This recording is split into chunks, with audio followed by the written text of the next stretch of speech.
We're going to be today in Matthew chapter 18, if you have your Bibles with you, if you want to grab one in front of you. We're going to swing later back to Deuteronomy, which is one of the first 5 books of the Bible. We'll be in Deuteronomy a little bit later on, so we're going to start with in Matthew 18.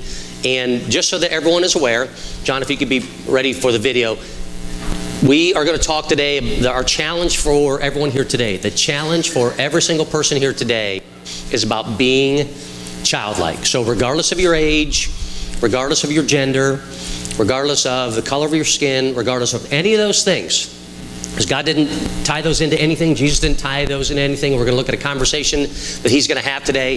The challenge is for each of us to be childlike. And the reason this is so important is because of the children. John?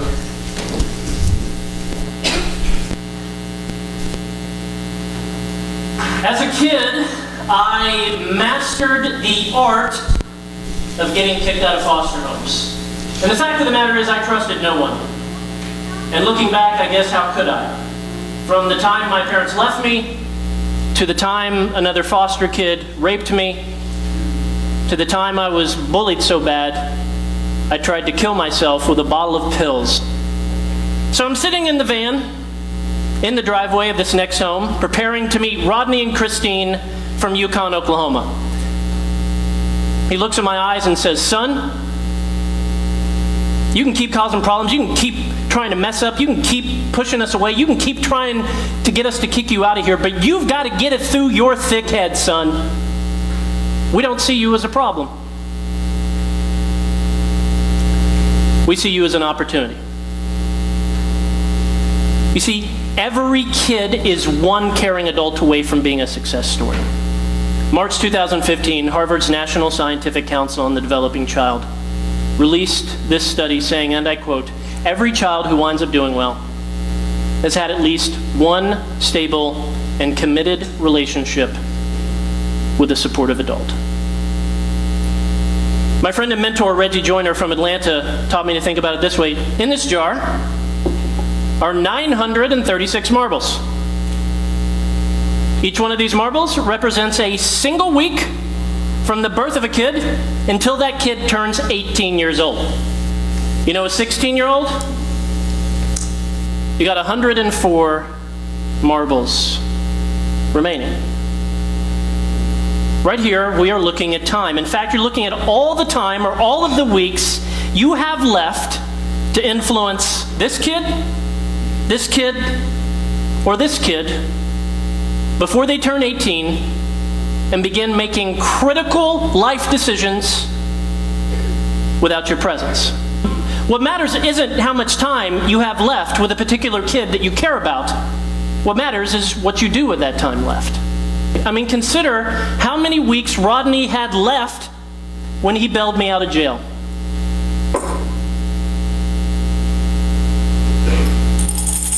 26. I was 6 months away from graduating high school. 26 weeks to get through my thick head, my bitterness, my anger, my distrust of adults, to get me to finally accept help.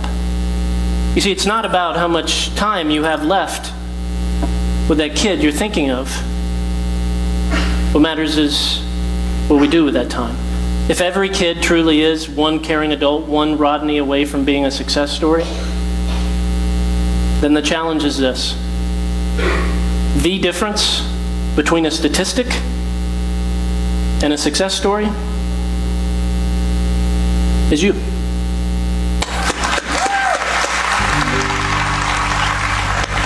So this past week, for many, we started into school.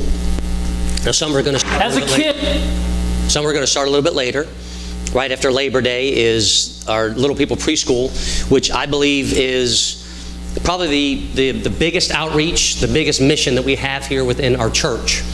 Because of all of the schools in the area, all the schools that people could take their children to, there's only one.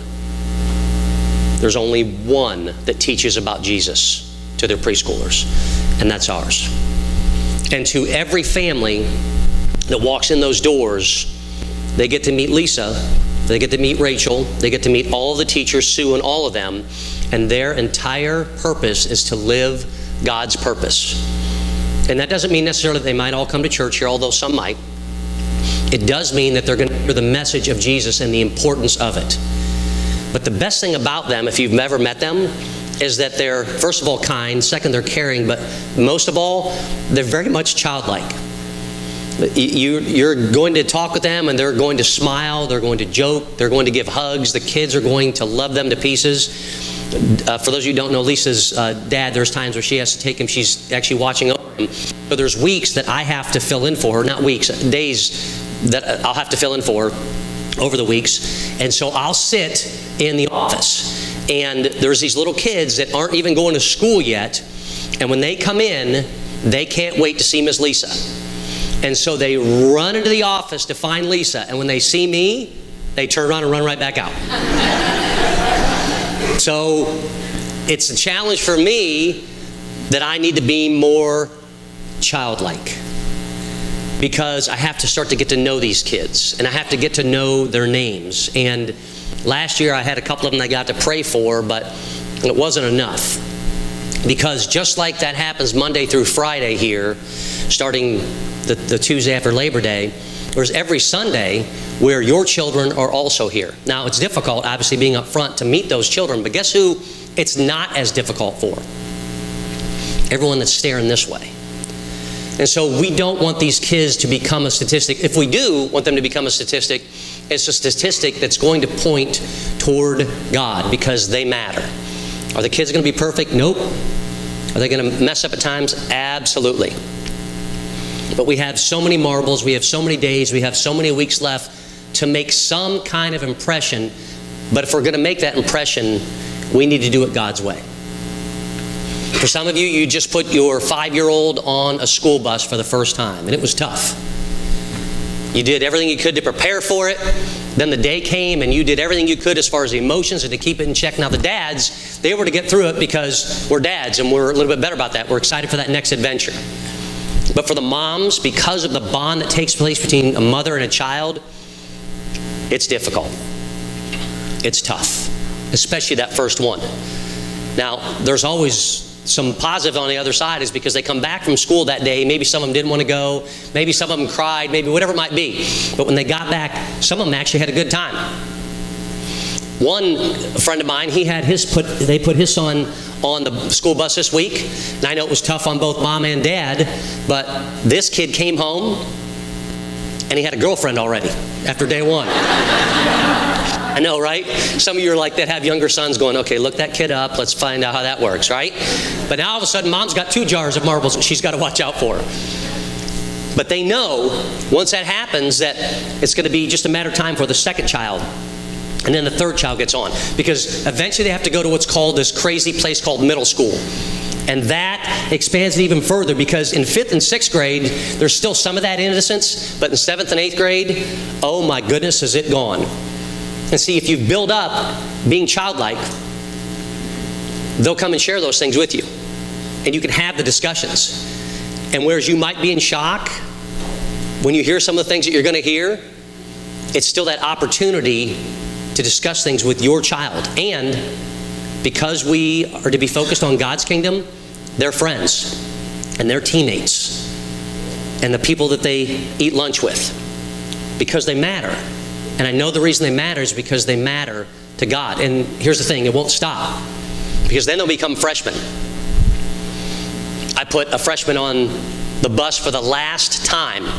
And when I say the Bible says that 2 are 1. So actually Deanna, she drove him to school and then they took the bus home. And she was all worried about it. I talked about this last week.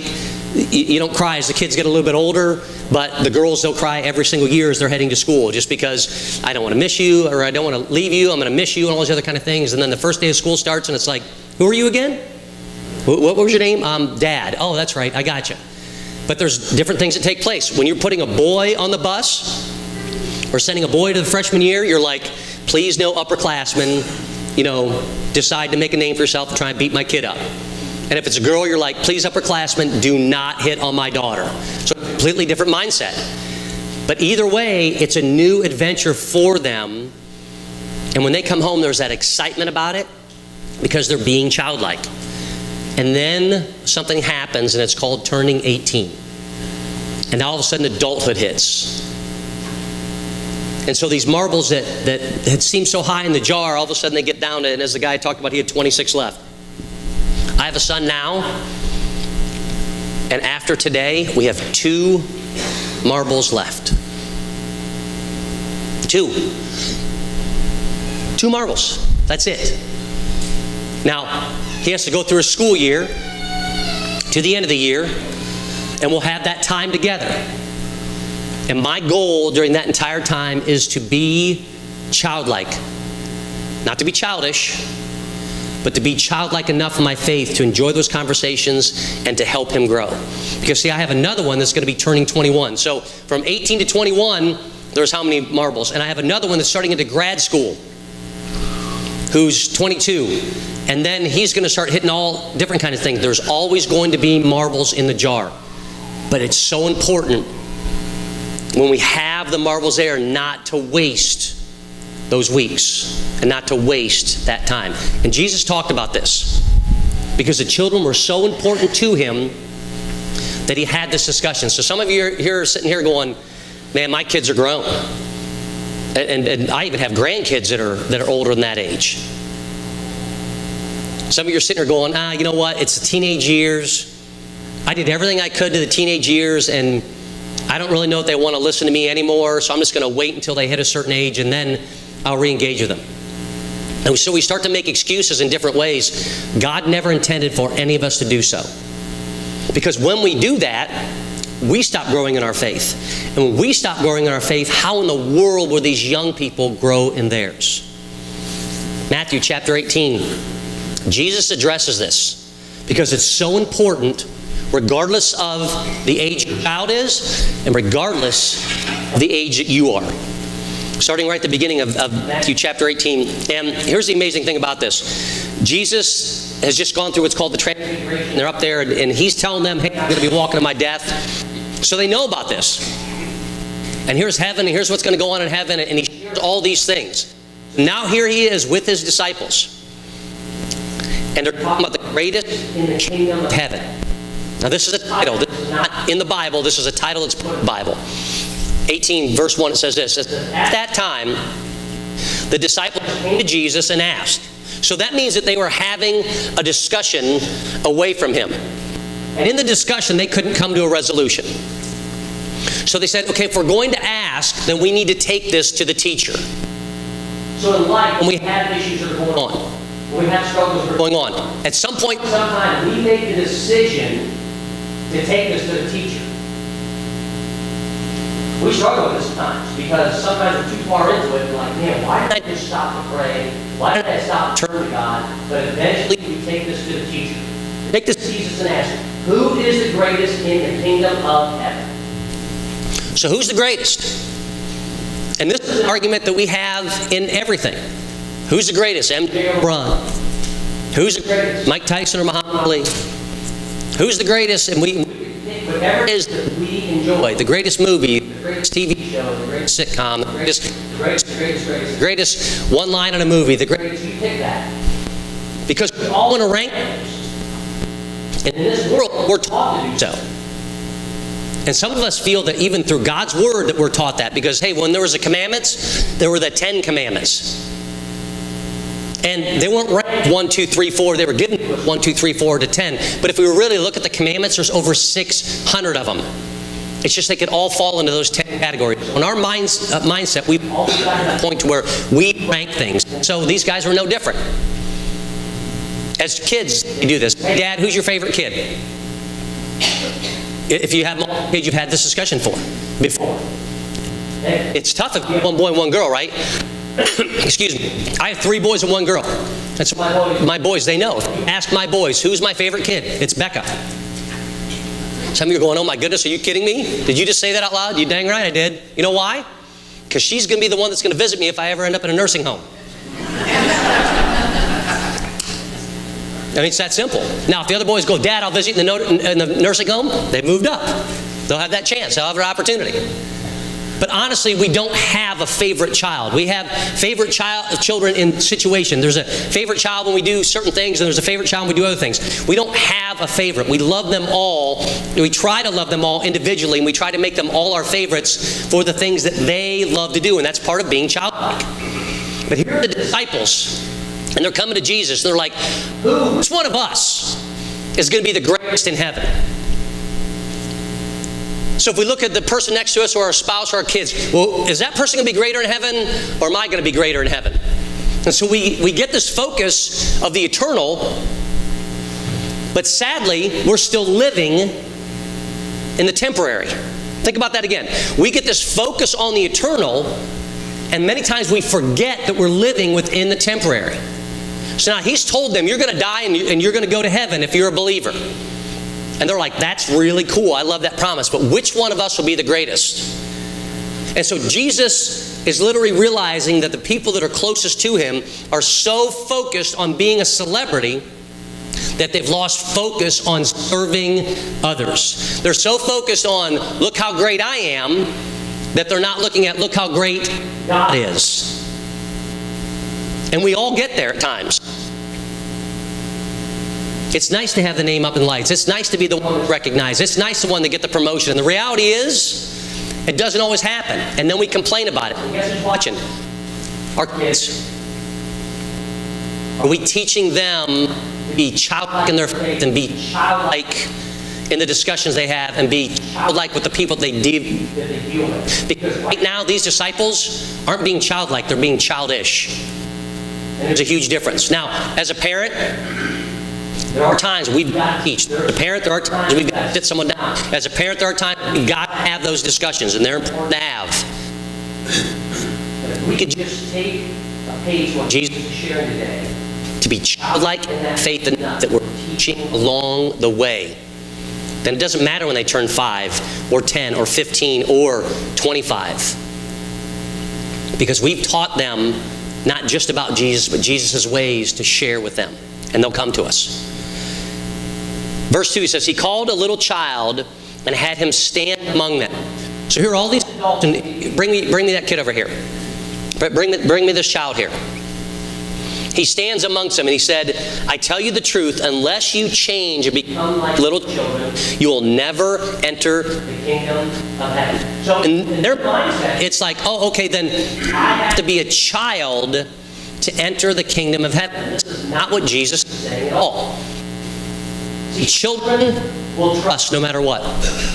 Children will trust adults, but sadly in our society, there's so many adults that have taken away that trust that they have. But where you are in your job, and where you are in your job title, and where you are in society now, God has you there for a reason. And too many times we look at that title, or too many times others look at that title. One of my favorite things to do is when I go to a baseball game or a basketball game with someone for the first time, they're going to introduce me. I tell them, don't introduce me as Pastor John. Just introduce me as my friend John, or my buddy John, or whatever it might want to be. Don't let them know I'm a pastor, because as soon as they find out I'm a pastor, they speak differently. But when they don't know I'm a pastor, then they're normal. They act like they're, just normally are. And it's amazing the colorful language that I hear. And it's amazing that you know exactly what I'm talking about. At some point in some time, when they walk away, or like I'll walk away, go grab a drink, water, or whatever it might be, and they'll have a conversation, I'll look back, and I watch the friend tell the friend of theirs, oh, by the way, he's a pastor. And this is what I see. And every time they come back to me, they're like, dude, why didn't you tell me that you're a pastor? And I tell them, I said, because you acted differently. And if you would have said GD or JC, I would have said, hey, mad at God? Are you mad at Jesus for some reason? But usually they don't. They're just the other colorful words. And they apologize to me and apologize to me and apologize to me. And so then I ask them, why would you act differently knowing my title? Why wouldn't you act the way God made you, regardless of your title? Because that's our society. When we hear a title, we treat people differently. But Jesus said this, I want you to be childlike. I want you to be so childlike, when they see you, they can't help see a disciple. The disciples were like, hey, we're one of the 12. So which one of us is going to be the greatest? Because we're all going to get to heaven. Because he just told us. Because we believe. But see, we get so focused on that side that we don't recognize this side in which we're in now. And so the power and the prestige and the title, it wins out over everything. Yet Jesus is saying, just like this child, this one I brought up here, I want you to be childlike. Because when you do so, others will have the opportunity to see heaven. He continues, he says, therefore, what the world's at for? Whoever humbles himself like this child, therefore, whoever humbles himself like this child is the greatest in the kingdom of heaven. So it comes down to the fact that the words we have, the things that we share, how we are around kids, it's going to affect a child, both good and bad.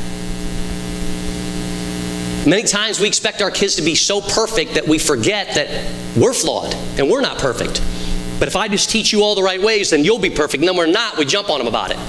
I was a king of that for a long time. And I still do it at times. They're not going to be perfect. But if we expect that from them, they're not going to come to us and share the things that truly matter. But here's the other side. The things that we say also negatively will also affect them. Listen to this verse again. Therefore, whoever humbles himself like this child is the greatest in the kingdom of heaven. And whoever welcomes a little child like this in my name welcomes me. You as an adult and me as an adult, they trust us. We have an instant trust that takes place. And how we are training our children, how the words that we use, how the actions that we take before them, not only affects them, but affects everyone that they come in contact with. And if we're not careful, our kids are going to start living double lives. Because they're going to act really good in front of you, and then they're going to act whatever way they want when you're not around. Because we haven't built that trust up. And I would challenge you to say, it's because we haven't been childlike. We haven't been a little bit strange in front of our kids. We haven't sang when we can't sing. We haven't danced when we can't really dance. We haven't been welcoming to their kids. We haven't been just kind so that they can see that. But they trust you even when you don't realize it. When I first started coaching baseball, I had a team that I think Chandler was 10. So it was they call it 12U. So maybe it was 11 and 12. So he was, I don't know what it was. Anyway, it doesn't matter. But we had 2 kids this big, 2 kids this big, 2 kids this big, so 2, 4, 6. 2 kids this big, 8. 2 kids this big, 10. 2 kids this big, 12. Okay? Chandler was in the middle somewhere, but I had these 2 little guys that were so small. And so in practice, I would throw to them. And I just kept throwing and throwing and throwing. And these 2 big guys, and they were big. Both of them ended up being about 6'5", 300 pounds. I don't know how many guys you know like that, but from where I'm from, we call them offensive linemen. Or defensive linemen, right? They were big. They were big even as they were younger. And so in practice, I would throw to them, and they would hit the ball a country mile. And then as the game started, we'd put them in the middle lineup because that's where you put the big guys, because, hey, we'll put these small guys that are fast in front of you, and these big guys will bring you in. The problem was the little guys would get on base, and the big guys couldn't score them. So little guys would have to run around and steal, and they made a mistake to score runs. So one day I was watching, and I kept watching one of the big guys, and every time he was in there, when you stand, you step this way, and everything's going, and then you bring everything out. And he would step like this. So I watched him in practice, and he would step right at me. He would step right at me. He would step right at me. And then in the game, he would step out. It didn't matter where the pitch was. He kept stepping out. So I had this little survey I did in practice. I said, I want everyone to close their eyes. And I had them lined up this way, the little guys all the way up to the big guys. And I said, if you are afraid in practice when I pitch you the ball, I want you to raise your hand. Not one single hand raised. Not one. I said, now I want everyone to close their eyes. So they all close their eyes. I said, if you are afraid in a game of when the kid pitches at you, I want you to raise your hand. And so 2 guys raised their hand. And I said, keep the hands up. Now I want everyone to open their eyes. The 2 little guys looked at the next 2 guys, no hands raised. Their hands weren't raised. They looked at the next ones, no hands raised. All the way up, when they got to the last two, there's the two biggest kids on the team with their hands raised. And the two little guys looked and they were like, are you serious? You're afraid of when they throw you the ball? To which the one really big kid, who got a full ride in Division I football, looked at the little guy and said, hey, there's a lot more of me to hit than there is you. Never thought of that. But here's what it really comes down to. They didn't trust that kid. They didn't know that kid that was throwing. In practice, they knew who I was. And they knew I wasn't going to hit him, probably. But they trusted me enough when I threw that they could swing the bat. Now think about that for a second. I'm their head coach. But there was enough trust between us that they believed that I would protect them. And they loved coming to practice, and we had fun, and I didn't make them run till they puked. I didn't do that stuff. We had games, and we enjoyed it, and they got better, and we tied it to the things they were doing so they would get better, and we taught them as they went along. And still, to this day, I'm in contact with almost every single one of those kids, and a couple of them have gone to jail. They've gone to jail because there wasn't a person there throughout that time that said, I'm going to take a marble a week and invest into this kid. And at the same time, that I'm going to be childlike enough before them that they can trust me. Some of them are married now. Some of them have kids. I mean, it's amazing, the transformation. But at some point in some time, they were a jar full of marbles. And marble after marble, they went away. We need to be childlike before them, and we need to understand that they trust us completely. And we need to do everything we can not to break that trust. Whoever welcomes a little child like this, verse 5, in my name welcomes me, but if anyone causes one of these little ones who believe in me to sin. Isn't it easy for kids to believe in Jesus? Isn't it easy for them to talk about Jesus? Is it easy for them to show the love of Jesus? Kids can do that. It's amazing. And they can get shot down just as easily. But if anyone causes them, so an adult says, you don't need that God stuff. An adult says, you don't need that church stuff. You don't need that Jesus. You don't need any of that stuff. There is a consequence to it. And here's what it is. It would be better for him to have a large millstone hung around his neck and to be drowned in the depths of the sea. Holy moly. That's big time. Why is that? Because the people that don't have faith and the people that aren't childlike and the people that don't really love Jesus, they have no problem giving their opinions. They have no problem with sharing what they want to share because they're focused on the temporary because that's all they have. And so they don't have any problem dragging people down with them. They don't have any problem pulling them completely away from their faith. They don't have any problem giving their opinion. And sooner or later, we have to take it upon ourselves to say, you know what? I can be childlike enough to say, hey, isn't that guy funny? I mean, seriously, how dumb do you have to be to believe that there is no God? Do you see that sunset? That's the most awesome picture I've ever seen. I can't paint it. Can you paint that? Do you know anybody that can paint that? God can.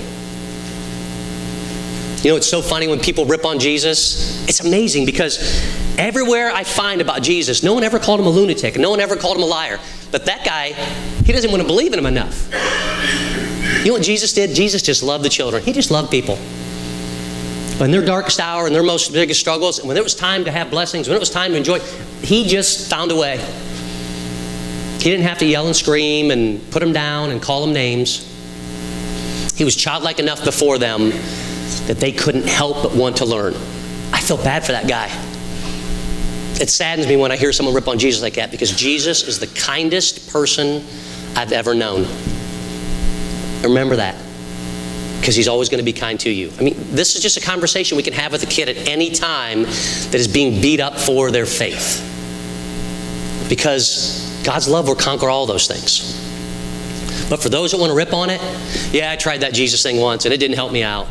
And I prayed for like a week and he didn't listen to me and he doesn't really care anyway. Doesn't even make any sense. God's supposed to be there for me, and I hear all these words from the Bible and how good they're supposed to be. I haven't seen any goodness. But no one stops them long enough to say, hey, I know you struggled with that before, but can I ask you a question? Even though you didn't get your way, and even though you didn't get the promotion, and even though you didn't get the fancy this or the fancy that, did you ever stop for a second to think that maybe, just possibly, that God was protecting you from something because He had something greater in store for you? But I didn't get my name in lights, and I wasn't the celebrity, and I wasn't the greatest, and God had more for you. He wanted you to grow through that. Did you ever even consider that? And it helps us to be childlike enough that they may give God a second chance, because I'll guarantee you this, God will give them that second chance. If you could turn your Bibles to Deuteronomy, please. Deuteronomy 6, verses 5 through 9.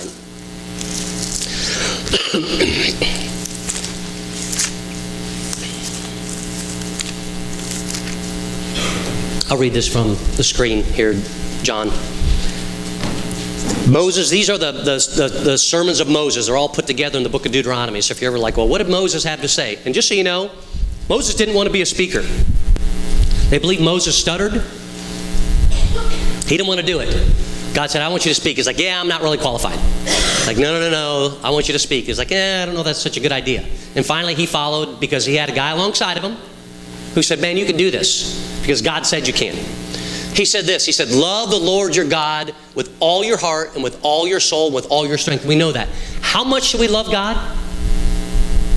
With all of our heart, with all of our soul, with all of our strength, with every part of our being. Because the more that we love Him, the more we understand how much He truly loves us. You made mistakes? Yep, we've all made them. You're bad at relationships? Yep, we're all bad at them. You're terrible with your finances? Yep, get in line. But when you love the Lord your God with all your heart, with all your soul, and with all your strength, there isn't a dollar figure tied to it. There isn't a title tied to it. There's a person on the other end that God loves who has the opportunity to love God back. When we do so, here's the next thing it says. First instruction. It says, these commandments that I give you today are to be on your heart. So these are something we should be thinking about. With every child that we come in contact with the 15-year-old, with the 18-year-old, with the 13-year-old, with the 10-year-old, with the 2-year-old, at all times, this should be on our hearts. Our children should be on our hearts. Your friends' children should be on your hearts. Knowing that you're there to set that example, and knowing that because you are an adult, you should have that instant trust with them. Don't break it. These commandments that I give to you today are to be on your hearts. Next verse. Impress them on your children. Impress them. That means when you put an impression in, if you go take a piece of aluminum foil later, and for some of you call it tin foil. Take this right here and then put your fist down into it. And then pull that back and hold it up and you'll see an impression of a fist. That's what this is meant. Some of you, when you put concrete down, you put your hands on them, then you write the names on it. It's an impression. We need to impress these. These need to be put on their hearts. Impress on your children. Talk about them when you sit at home and when you walk along the road, when you lie down and when you get up. It's so important. Jesus is saying not to be childish, but to be childlike. To be childlike before them enough that they can see your faith in action, because it becomes a loving faith. And just like they go to trust, that you can trust God enough in that same way. Talk about them when you sit at home and when you walk along the road and when you lie down and when you get up. Go ahead, next verse. Tie them as symbols on your hands and bind them on your forehead. So make a reminder, whatever it might be. Put up scripture on their mirror. Put up scripture on your mirror. This is what I pray for my kids. Don't be afraid to hang pictures up that in the center is your family and around it has the different verses about it. They found that when the 10 Commandments were taken out of schools, that within the first year, violence had risen 81%, and they were never even talked about before them, but they were there where people could see them. Got to put these things up so that our kids, whether they realize it or not, it's there with them and for them and for you. Tie them as symbols on your hands and bind them on your foreheads. John, is there one last verse? Write them on the door frames of your houses and on your gates. See, the Jews, they kept a little thing on their door frames as a reminder when they walked out. It was actually a prayer holder. And when they would write their prayer, they'd put it on the door frame. And when they would come in, the prayer was a reminder. And when they left, they put that prayer in there as a reminder. Whatever it takes to have these reminders. But it has to start with us. And we have to choose to want to do this. We have to choose to want to be something to a child. We have to choose to want to take a kid, and whether it's just something as simple as starting to pray for them, we have to choose to want to invest with them and invest in them. And it could be something as simple as, hey, how are you doing today? Hey, what's going on? Hey, I saw you had your first football game. Because eventually they're going to have their last football game. Hey, I saw you had your first baseball game. Because eventually they're going to have their last baseball game or their last basketball game. What do you want to show them during that time? They're going to have their last performance in a play or in a musical. They're going to have their last band performance or choir performance. They're going to have their last because they're going to hit 18. And sadly, what's being taught is that for whatever reason, life ends at high school. And I'm here to tell you, it doesn't. If you're over the age of 22 and you're still alive, there's life after high school. Some of you are like, I was 22 when I was in high school. That's why I picked 22, right? I had a kid when I was in 7th grade, and he pulled up and he was like, hey man, you want to ride to school? I was in 7th grade, he was in 8th grade. I looked down and I was like, did you steal this car? Because I was like, 12 or 13. He's like, no, I drive. Like, that's the coolest thing ever. I've got the coolest friend in the entire world. I got in the car and I shut it, and all I could smell was smoke. I looked down and he had a cigarette burning. We're driving to school and I'm thinking, oh my goodness, I'm in 7th grade and this guy's like driving me to school and he's smoking a cigarette, and what do I do next? And of course someone saw and they told my parents, they're like, does John smoke? No. And they were loving enough to beat me with a belt. No, I'm just kidding. They were loving enough to say, you can't ride to school with him anymore because he's only 16. You're not even allowed to be in the car. At the time, he was the coolest guy ever. And he did graduate. I just want to let you know, I don't know what age he was when he graduated. However, and I got off track there, I apologize. Our kids mean enough that we have to invest into them. Even him, his name was Tracy. 16 in 8th grade. He needed someone to love him enough that they were willing to invest in him. Because we have no idea how they're going to come out unless we allow the world to continue to beat them up. I'm holding in my hand, I don't know how many cards, but these are the names of the teachers, and these are the names of the kids from all our preschools, all of our preschool classes.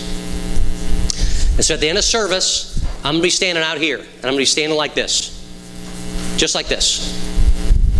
And for anyone that wants to take a card, there's going to be a name on it. So if you pull this one out, this says Rachel. She's a teacher. We're going to pray for her. This says Kellen. We're going to pray for Kellen. Now, we did color these, so they are pink and blue, although there's a couple different colors. I don't know what those mean. Bryce. And our challenge to you today is to be childlike enough that you will lift a child up that you don't even know in prayer. Because what I want you to do is to be focused enough on that child to be childlike, but especially if you have a child, to realize then that I not only need to be praying for them, I need to be praying for my kids. I need to be praying for God's hand on them. I need to be praying that God's going to bring people in their lives that are going to point them to that childlike faith. So after service, this is part of your challenge. I'll just stand like this. All you have to do is come by and grab one. Take it with you. And then every day, pray for this child until the school year ends. Because it's going to be about, 30 weeks, which means 30 marbles. John, could you show that video one last time, please? We're going to pause it for 1 second before he starts it. A child came to your mind as we were given this lesson. Someone came to your mind as you were given this lesson. Some of you are thinking, man, I missed out. When these kids start getting to 25 and 30, there's a great thing that God brings. It's called grandkids. So eventually you'll have that. But you don't ever stop being a parent. We all have those marbles, regardless of the age. But God did impress someone upon you in your walk, in your life. So as you're watching this, I want you to put that person's name to this video. John? I mastered the art of getting kicked out of foster homes. And the fact of the matter is I trusted no one. And looking back, I guess how could I? From the time my parents left me, to the time another foster kid raped me, to the time I was bullied so bad, I tried to kill myself with a bottle of pills. So I'm sitting in the van, in the driveway of this next home, preparing to meet Rodney and Christine from Yukon, Oklahoma. He looks in my eyes and says, "Son, you can keep causing problems, you can keep trying to mess up, you can keep pushing us away, you can keep trying to get us to kick you out of here, but you've got to get it through your thick head, son. We don't see you as a problem. We see you as an opportunity." You see, every kid is one caring adult away from being a success story. March 2015, Harvard's National Scientific Council on the Developing Child released this study saying, and I quote, "Every child who winds up doing well has had at least one stable and committed relationship with a supportive adult." My friend and mentor, Reggie Joyner from Atlanta, taught me to think about it this way. In this jar are 936 marbles. Each one of these marbles represents a single week from the birth of a kid until that kid turns 18 years old. You know, a 16-year-old, you got 104 marbles remaining. Right here, we are looking at time. In fact, you're looking at all the time or all of the weeks you have left to influence this kid, or this kid before they turn 18 and begin making critical life decisions without your presence. What matters isn't how much time you have left with a particular kid that you care about. What matters is what you do with that time left. I mean, consider how many weeks Rodney had left when he bailed me out of jail.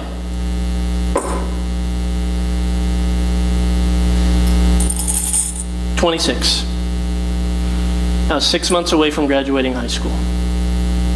26 weeks to get through my thick head, my bitterness, my anger, my distrust of adults, to get me to finally accept help. You see, it's not about how much time you have left with that kid you're thinking of. What matters is what we do with that time. If every kid truly is one caring adult, one Rodney away from being a success story, then the challenge is this. The difference between a statistic and a success story is you.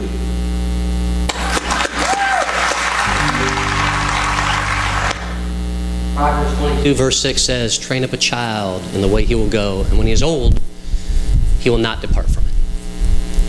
Train up a child in the way he will go, and when he is old, he will not depart from it. Challenge to you is to have that childlike faith that Jesus called. Challenge to you, to each one of you, is to make the choice to invest into a child. Just one. Just one. Would you all bow your heads with me, please? Heavenly Father, I thank you for the love that Jesus showed to his disciples. It's been so easy that day just to blow them out of the water and tell them how dumb they were, but God, instead, he shared with them that, Lord, it's that childlike faith that we have. If we will just be more like that child that will just trust and believe. And God, when we have that childlike faith, that, Lord, it's contagious. It can affect others. And Lord, every word we have, every word we say, when we get so caught up in the things about ourselves, Lord, it takes us away from you and back to us.